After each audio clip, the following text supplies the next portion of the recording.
Today's story from Appalachia is a little morbid and it's a little sad, but it's worth telling to honor this fine Southern lady.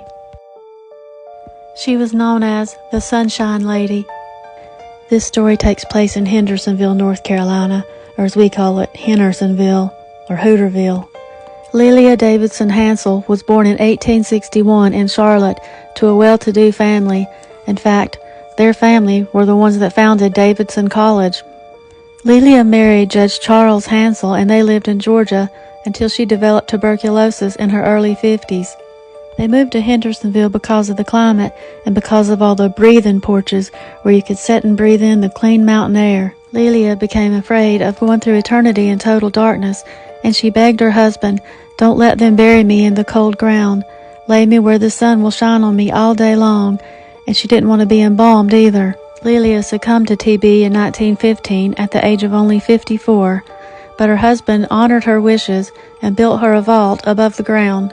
It was covered in cement, excepting for leaving the top layer open, which was originally topped with thick squares of prism glass, and betwixt that and the placement of the vault, the sun could shine on her for the rest of forever. Word got out about her unusual vault and people were flocking to see her. It became a morbid attraction. Even people were selling cups of water outside the cemetery so you could rub drops of water on the prism to see inside. Some said they could see a skeleton inside, while others said they could see a beautiful lady with auburn hair. Her obituary described her as having unusual beauty, a beautiful smile, and a cheerful disposition, a true Southern lady.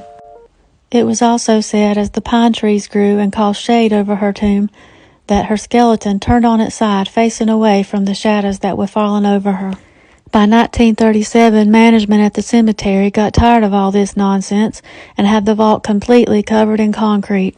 It's been said that the real reason for this is because people were expectorating on the glass so they could see inside, and it was causing sanitary issues. People were hawking up loogies on it. I guess they was too cheap to buy those water cups people were selling. I find it sad that now she's entombed in concrete and darkness, which is what she feared the most. There's also no grave marker, no name, no nothing to signify that this great lady is laid to rest here. But I wanted to pay my respects to Miss Lilia, and I found some wildflowers, that's moss phlox, and laid 'em on her grave.